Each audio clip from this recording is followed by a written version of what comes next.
네, 학생 여러분 안녕하세요. 우린 전 시간에 평면 도형에 대해서 공부했습니다. 평면 도형의 기본인 삼각형의 특징을 공부했고, 삼각형을 확장해서 다각형에서도 삼각형의 특징을 이용해서 다각형의 특징을 적용해 보았습니다. 다각형의 대각선의 길이, 다각형의 내각의 합, 다각형의 외곽의 합도 계산하는 방법을 살펴봤고요. 정다각형의 한 내각의 크기와 정다각형의 한 외곽의 크기도 살펴보았습니다. 마지막으로 우리 생활에서 아주 많이 보이는 도형 중에 하나죠. 원에 대한 특징, 원에 대한 원주율 이런 것들에 대해서도 공부를 했습니다. 자, 그러면 오늘부터는 입체 도형에 대해서 공부해 보도록 하겠습니다. 평면 도형은 평면에 그릴 수 있는 도형이고요. 입체 도형은 우리 생활에서 볼 수 있는 이렇게 입체적으로 생긴 도형을 입체 도형이라고 하는데, 입체 도형에는 어떤 것들이 있는지 한번 살펴보도록 할게요. 자, 오늘의 학습 목표 살펴보겠습니다. 첫 번째, 다면체의 성질을 이해한다. 두 번째, 회전체의 성질을 이해한다. 자, 우리는 크게 두 가지의 입체 도형을 공부하게 될 텐데, 그 중에 첫 번째가 다면체고요. 두 번째는 회전체라고 이야기합니다. 이 두 가지가 무엇인지 차근차근 공부해 보도록 할게요. 오늘 이러한 학습 목표를 도달하기 위한 학습 내용은 마찬가지로 다면체, 그리고 회전체 있고, 그리고 정다면체라는 개념을 공부해 보도록 하겠습니다. 자, 첫 번째 내용 보겠습니다. 입체 도형 중 첫 번째 내용입니다. 다각형인 면으로만 둘러싸인 입체 도형을 앞으로 우리는 다면체라고 이야기하도록 하겠습니다. 다각형인 면만 있기 때문에 다각형인 면 그리고 입체 도형 세 글자를 줄여서 다면체라고 이야기를 합니다. 또한 각부를 그 밑면에 평행인 평면으로 잘랐을 때 생기는 두 다면체 중에서 각불이 아닌 쪽의 다면체를 앞으로 각불대라고 이야기하도록 하겠습니다. 각불대는 밑에 있는 내용과 같아요. 사각불이 주어져 있죠. 사각불의 밑면과 평행한 평면, 선생님이 체크해 드릴게요. 밑면과 평행한 평면, 녹색 평면으로 잘라보았어요. 잘라보았을 때 두 개의 입체 도형이 생겼죠. 첫 번째 입체 도형은 마찬가지로 사각뿔이 나왔고요. 그죠? 두 번째 입체 도형은 뿔도 아니고 뭐도 아닌 새로운 도형이 나왔는데, 앞으로 주어진 이 밑에 있는 부분에 대한 도형을 사각뿔대라고 이야기하도록 하겠습니다. 사각뿔대를 전개도로 펼쳐서 살펴보면 오른쪽 내용과 같이 나올 거예요. 사각뿔대의 밑면이라고 이야기하고요. 여기서 주의할 점은 뭐냐면 사각뿔대는 밑면, 윗면에 대한 개념이 없습니다. 여기 빨간색 네모 있는 부분도 밑면, 그리고 빨간색 네모 있는 부분도 밑면, 이렇게 해서 두 개의 밑면과 그리고 네 개의 옆면, 그죠? 그 다음에 높이가 주어져 있는 새로운 입체 도형을 우리는 공부를 했네요.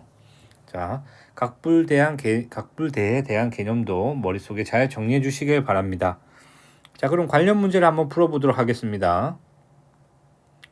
자, 1번과 2번 두 개의 다면체의 이름을 말해보도록 하겠습니다. 자, 초등학교 때 입체 도형을 어떤 식으로 이름을 붙였는지를 잘 살펴보면서 이제 중학교 때도 어떻게 이야기하는지 두 개를 비교해서 살펴보았으면 좋겠습니다. 자, 첫 번째, 두 번째. 첫 번째 내용을 한번 보겠습니다. 첫 번째를 초등학교 때는 어떤 식으로 이야기했냐면 밑면을 기준으로 해서 밑면이 오각형이죠. 밑면이 오각형이니까 밑면이 오각형입니다. 따라서 오각, 그리고 밑면 위로 이렇게 기둥 모양으로 있기 때문에 이 주어진 입체 도형을 오각 기둥이라고 불렀습니다. 그렇죠. 이제 중학교 때는 다면체라는 개념을 그대로 적용을 해서 주어진 입체 도형은 다각형인 면으로만 둘러싸여 있고, 다각형인 면으로만 쌓여 있으면서 몇 개의 면이 쌓여 있는지 이걸 기준으로 이야기를 해보도록 하겠습니다.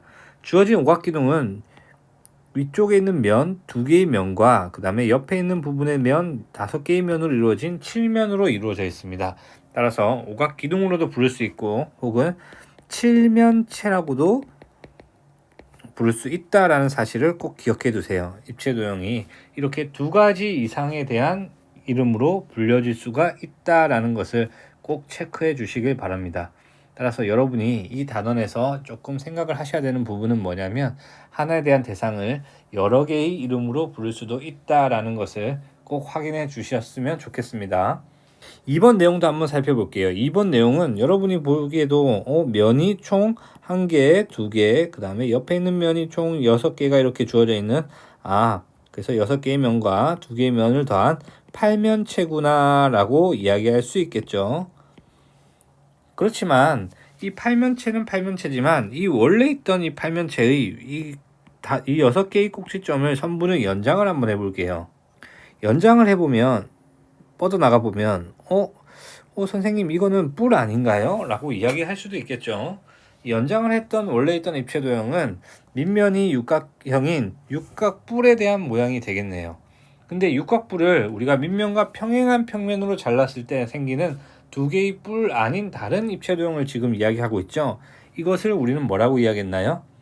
네, 맞습니다. 각뿔대라고 이야기했습니다. 따라서 2번에 대한 도형은 팔면체라고 불려질 수도 있겠지만 육각뿔대라고도 이야기할 수 있다라는 것을 꼭 체크해 주시길 바랍니다. 다면체 중에서 각 면이 모두 합동인 정다각형이고 각 꼭지점에 모인 면의 개수가 모두 같은 다면체를 정다면체라고 이야기하죠. 이 정다면체에 대해서 공부하는 게 정말 중요한 내용인데 이것도 같이 한번 살펴보도록 하겠습니다. 정다면체는 여러분이 잘 알다시피 5개의 모양이 있다는 것은 학교에서 공부하셨을 거예요.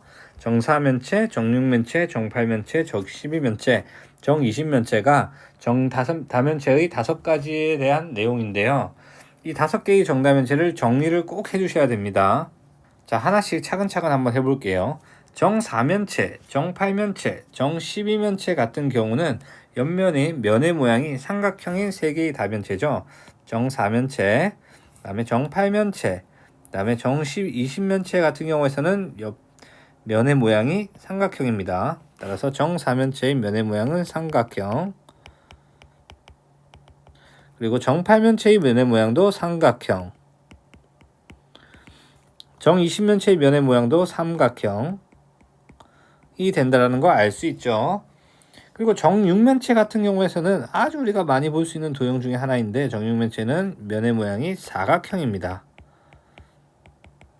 그리고 정십이면체 같은 경우에서도 면의 모양이 어떻게 생겼어요? 네, 오각형이 되겠죠. 그쵸? 오각형. 근데 여기서 정다각형이라고 이야기했기 때문에 여기 있는 면의 모양은 당연히 정삼각형, 정사각형, 정삼각형, 정오각형, 그리고 정삼각형이 되겠네요. 자, 면의 개수를 살펴보겠습니다.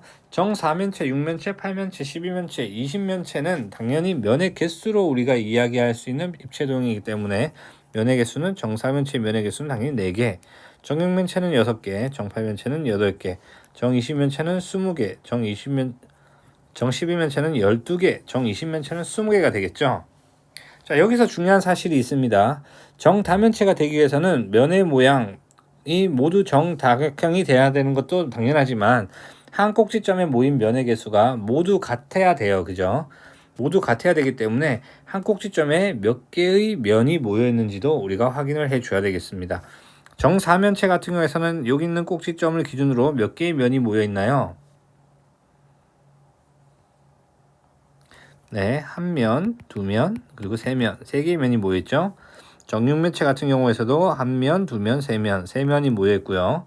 정팔면체도 앞에 있는 이 꼭지점을 보니까 면이 몇 개 있는지 체크할 수 있겠네요. 그죠? 1개, 2개, 3개, 4개, 4개의 면이 모여 있습니다. 정십이면체도 오각형이 하나, 둘, 셋, 3개로 이렇게 모여 있고요. 정이십면체 같은 경우에서는 한 꼭지점에 면이 5개나 이렇게 모여 있네요. 자, 정다면체는 5가지 종류밖에 없고요. 그 5가지 종류밖에 없는 이유도 여러분이 공부를 한번 해보셨으면 좋겠어요. 이것은 이번 인터넷이나 교과서에 잘 알려져 있으니까 꼭 한번 확인해 보셨으면 좋겠습니다. 자, 대신 정사면체, 육면체, 팔면체, 십이면체, 이십면체 이 5가지 성질에 대해서는 꼭 머릿속에 좀 기억하셨으면 좋겠어요. 자, 마지막으로 회전체에 대해서 공부해 보도록 하겠습니다. 한 직선을 축으로 해서 평면 도형을 1회전 시켰을 때 생기는 입체 도형을 회전체라고 이야기합니다. 원뿔을 그 빗면에 평행한 평면으로 잘랐을 때 생기는 두 입체 도형 중에서 원뿔이 아닌 쪽의 입체 도형을 원뿔대라고 이야기합니다. 무슨 이야기인지 같이 한번 볼게요. 자, 1번 내용을 한번 살펴볼게요. 1번에 하나의 축이 이렇게 있고 면이 이렇게 주어져 있죠. 그죠? 이렇게 한 직선을 축으로 해서 평면 도형, 선생님이 색칠하는 이 빨간색 부분인 평면 도형을 1회전 시켰어요.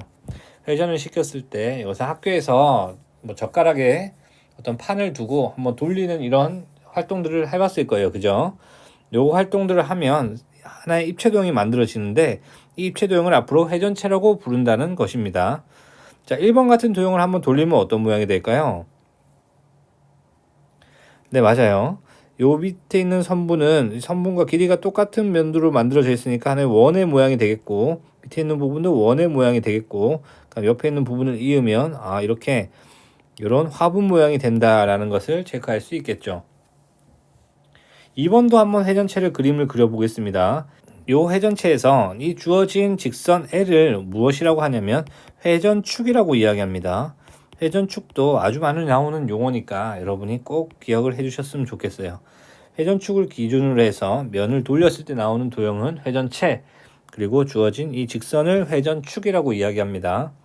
이번에 회전축 L을 기준으로 해서 이번에 있는 평면 도형을 한번 1회전 시켜 보겠습니다. 1회전 시킬 때 어떤 모양이 나오는지 한번 살펴볼게요. 이때 여러분이 확인하기 좋은 거는 뭐냐면 선을 기준으로 돌려주시면 참 좋아요. 선을 기준으로 돌려주시면 밑에 있는 이 네모 부분은 하나의 원기둥의 모양이 되겠고요. 그죠? 그리고 삼각형의 모양은 원뿔의 모양이 되겠죠. 따라서 그림을 그리면 다음과 같은 연필 모양이 나온다라는 것도 확인할 수 있습니다. 자, 3번도 한번 돌려볼게요. 3번도 여러분이 여러가지 도형이 붙여 있을 때는 헷갈리지 마시고 이렇게 도형을 잘라서 회전을 한번 시켜보시는 것도 좋을 것 같아요. 밑에 있는 부분은 삼각형인데 삼각형을 돌리면 원뿔 모양이 나오죠. 그죠? 위에 이렇게 원반, 4분의 1 원에 대한 모양이 나오는데 이 원을 돌리면 반구 모양이 나오네요. 이렇게. 그래서 3번 모양도 그림을 회전축을 기준으로 그림을 그리면 이렇게 아이스크림 모양이 나온다라는 것도 확인할 수 있습니다. 자, 이렇게 회전축을 기준으로 평면 도형을 돌린 입체 도형을 회전체라고 이야기합니다. 두 번째 개념도 살펴볼게요. 자, 1번에 있는 도형을 돌렸을 때 화분 모양이 나온다는 거 확인할 수 있었어요. 1번 모양을 약간 조금 개조해 보겠습니다. 이 사각형을 알고 보면 삼각형의 하나의 일부분이 되겠죠. 그죠? 그리고 삼각형을 회전축을 기준으로 돌리면 우리는 원뿔이 되는 것을 알고 있습니다. 그죠? 이때 주어진 원뿔, 이렇게 꽃갈 모양으로 되어 있는 원뿔이 주어져 있을 텐데 이 원뿔을 이 밑면과 평행한 평면으로 잘라볼게요. 밑면과 평행한 평면을 이렇게 딱 잘라버리면 어떤 모양이 되나요? 네, 아까 전에 이야기했던 화분 모양이 되겠죠. 이 원뿔을 다음과 같은 모양으로 잘랐다는 뜻입니다. 이때 나오는 뿔 모양이 하나가 나오고 원뿔이 아닌 쪽이 하나가 나오죠. 이렇게 원뿔이 모양이 아닌 쪽을 이제부터 이 입체 도형을 원뿔대라고 이야기할게요. 앞에서 배웠던 각뿔대와 아주 똑같은 개념이 되겠죠. 이렇게 원뿔과 밑면과 평행한 평면으로 잘랐을 때 두 개의 입체 도형이 나오는데 원뿔이 아닌 쪽의 입체 도형을 앞으로 원뿔대라고 이야기하겠습니다. 이 원뿔 대한 개념도 헷갈리지 마시고 잘 확인하셨으면 좋겠습니다. 자, 오늘 전 시간에 배웠던 평면 도형과 다른 입체 도형에 대해서 공부했습니다. 입체 도형은 아주 우리 생활 속에 많이 보이죠? 여기 있는 컴퓨터도 그렇고 커피포트도 그렇고 책상, 의자 모두 다 입체 도형입니다. 이런 것들을 처음부터 다 한 번에 배울 수는 없기 때문에 입체 도형 중 가장 기본이 되는 다면체가 뭐라고 있나요? 네, 모든 면이 다각형으로 이루어져 있는 입체 도형이라고 이야기했습니다. 다면체와 그리고 하나의 회전축과 평면 도형을 한 바퀴 1회전 시켰을 때 생기는 도형을 회전체라고 이야기했죠. 이 두 가지 도형의 특징에 대해서만 조금 이 두 가지 도형의 특징에 대해서 우리는 공부를 했습니다. 그리고 다면체 중에서 정다면체의 5가지가 아주 중요하다고 이야기했죠. 그 정다면체의 5가지를 꼭 정리하셔서 기억을 하셨으면 좋겠어요. 오늘 수업도 여기까지 하겠습니다.